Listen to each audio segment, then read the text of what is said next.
Hi friends. पिछले lockdown में हम आपके समक्ष अपनी रसोई में पेश हुए थे, लेकिन वो समय कुछ और था। उस लॉकडाउन भी था तो उसमें इतना महामारी का मामला नहीं था।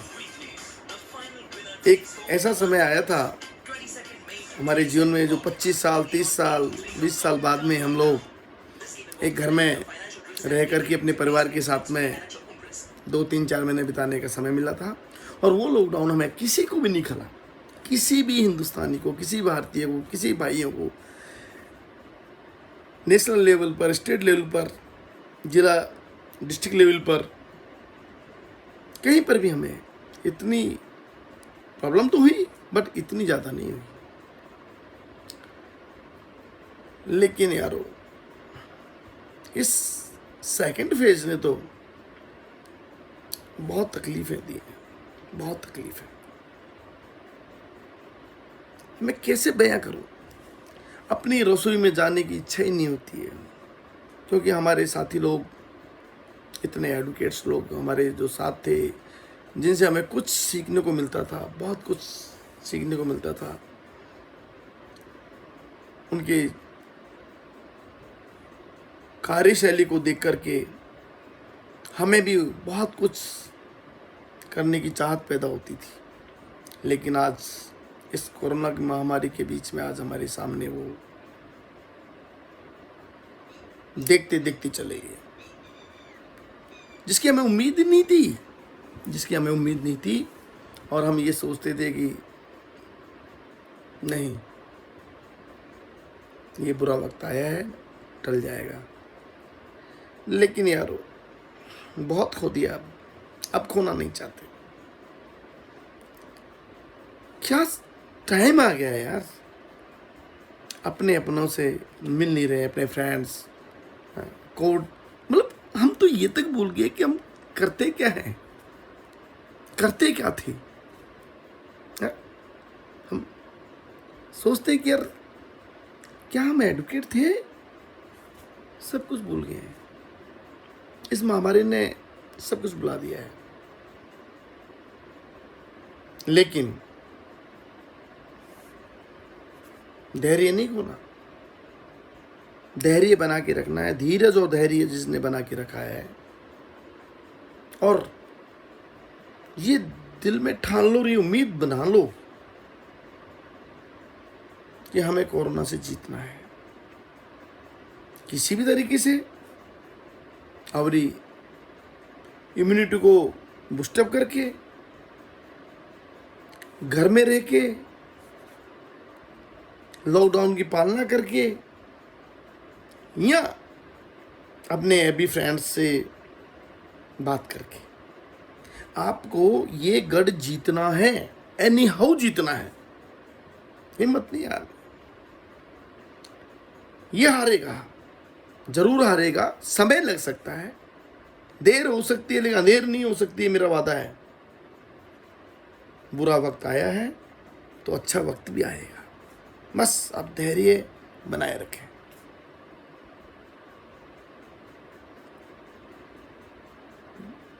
कई बार तो ये लगता है कि हम लोग हिंदुस्तानी है कि नहीं है यार, है?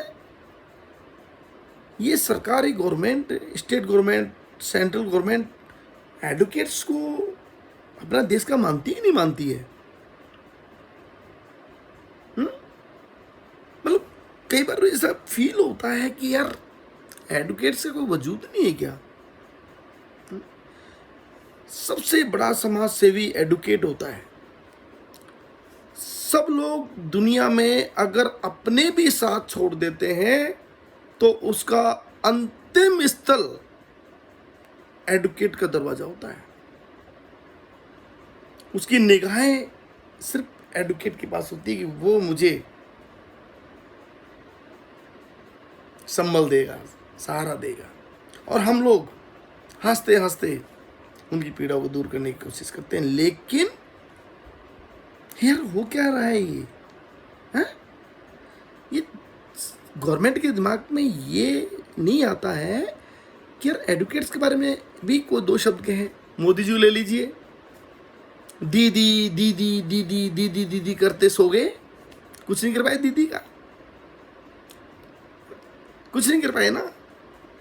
कितने लोगों को यार, कितने लोगों को इन्होंने कोविड पॉजिटिव वहां भी कर दिया होगा। अरे आप दीदी के पीछे पड़े थे, इससे बढ़िया तो ऑक्सीजन के सिलेंडर के पीछे पड़ते। आज कितना जीवन, कितने लोगों को, हजारों निशाए लोगों को सहायता मिलती है। मैं ये नहीं कहता हूं कि आप गलत हैं, लेकिन आपके निर्णय गलत है। आज चारों तरफ ये कह रहे हैं कि साहब इलेक्शन नहीं होने चाहिए थे, वो नहीं होने चाहिए थे, है? चुनाव आप ही नहीं लोगों ने करवाए ना। और हमारे देखिए चुनाव कमिश्नर, इलेक्शन कमिश्नर को देखिए, सब चल रहा है, चल रहा है, चलने दीजिए। लेकिन ऐसा नहीं यार, गवर्नमेंट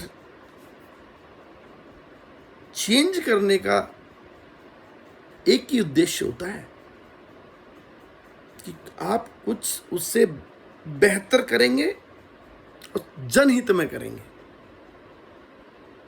पार्टियां दोनों हमारे देश की हैं, चाहे वो कांग्रेस की हो, चाहे बीजेपी हो, चाहे टोपी वाली हो, चाहे अदर हो, किसी भी पार्टी को आप ले लीजिए, है तो हिंदुस्तानी, बाहर के तो नहीं है ना।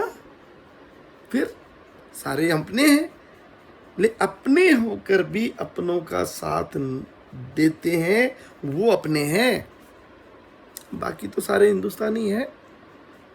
अरे आपको कितनी उम्मीदों के साथ दुनिया ने चुना था है, आप लोगों ने कुछ नहीं छोड़ा, सब कुछ एडवोकेट्स के लिए किसी को सोचना ही नहीं है, सब हवा में। एडवोकेट्स, मेरा मानना है कि सारे एडवोकेट्स को मिलकर के, मेरा विचार है ये,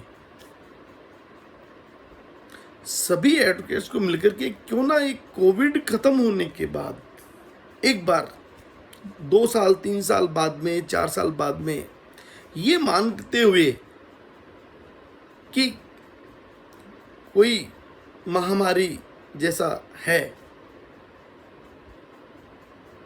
कोरोना से बढ़कर के ये पॉलिटिशियन महामारी है। और मेरा मानना है कि 6 महीने बिल्कुल पूरे हिंदुस्तान में एडवोकेट्स को किसी भी कोर्ट में जाके काम नहीं करना चाहिए, किसी भी संस्था में जाके, किसी भी सरकार गैर सरकारी किसी भी संस्था में काम नहीं करना चाहिए। तब स्टेट गवर्नमेंट और सेंट्रल गवर्नमेंट को ये मालूम चलेगा कि एडवोकेट क्या होते हैं, एडवोकेट्स की अहमियत क्या है। आप सबके बारे में सोच रहे हैं, कभी एडवोकेट्स के बारे में सोचा, एडवोकेट्स के परिवार के साथ क्या हो रहा होगा। सारे एडवोकेट्स एक जैसे नहीं हो सकते, 5 उंगलियां बराबर तो नहीं है। सरकार के मुंह में से एक बार भी स्टेट गवर्नमेंट, सेंट्रल गवर्नमेंट में किसी के भी, चाहे सीएम हो, चाहे प्राइम मिनिस्टर हो, किसी के मुंह में एक बार भी ये नहीं निकला कि एडवोकेट्स के लिए भी हम कुछ करने जा रहे हैं। जबकि सारे देश के जो कानून जो क्रियान्वित होते हैं, जो कमियां रहती हैं, उनको कमियों को दूर करना, उनको क्रियान्वित में सहयोग करना, हर क्षेत्र में एडवाइस देना, हर डिपार्टमेंट में लीगल एडवाइजर हैं, वो सारे एडवोकेट हैं। लेकिन मैं समझ नहीं पा रहा हूँ, सरकार ये कि दिमाग में आता ही नहीं है आप लोगों के, हाँ? क्यों नहीं आता? क्योंकि ये हम लोगों की गलती है।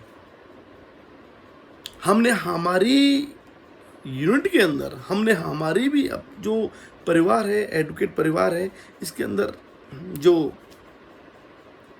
सभी स्तर पर, मैं ये नहीं कहता हूँ किसी स्तर पर, ऊपर से नीचे तक, नीचे से ऊपर के लेवल तक, जो हम नेता, हमारे नेताओं को चुन के जो बिठा दिया है ना, वो भी सब उसी मिक्सी में साथ साथ हैं उनके, अलग नहीं है, घोल के ये नहीं है, पहचान नहीं हो रही कि कौन क्या कर रहा है। ठीक है, चल रहा है, चलने दो, देखेंगे। लेकिन ठीक नहीं कर रहे हैं आप। आप अपने साथी एडवोकेट्स के साथ बहुत नाइंसाफ़ी कर रहे हैं, और इसका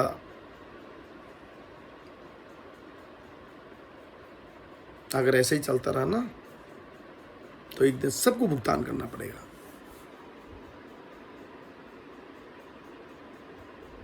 अरे अब तो जाग जाओ यारो, अब तो समझ जाइए। गवर्नमेंट कुछ नहीं कर रही है ना, मस्त ठीक है। किसी भी नेता ने, किसी भी मिनिस्टर ने, किसी भी लेवल पे प्राइम मिनिस्टर ने पूछा कि एडवोकेट्स के घरों में चूल्हे जल रहे हैं, नहीं जल रहे हैं, पीड़ा क्या है, प्रॉब्लम क्या है? पूछा किसी ने? किसी भी न्यूज़पेपर में आया? एक टिप्पणी आई? हर लेवल पे, चाहे गैर सरकारी संस्थाएं हों, चाहे सरकारी संस्थाएं हों, चाहे अर्ध सरकारी संस्थाएं हों, सबके बारे में पेपर में कुछ न कुछ लिखा आता है। लेकिन एडवोकेट्स के बारे में कुछ नहीं, नथिंग। ऐसा लगता है कि हिंदुस्तान में एडवोकेट्स की कोई शायद डिग्री नहीं लेते हैं, शायद कोई एडवोकेट्स का कोई है ही नहीं मामला यहाँ पर। हद, इनफ।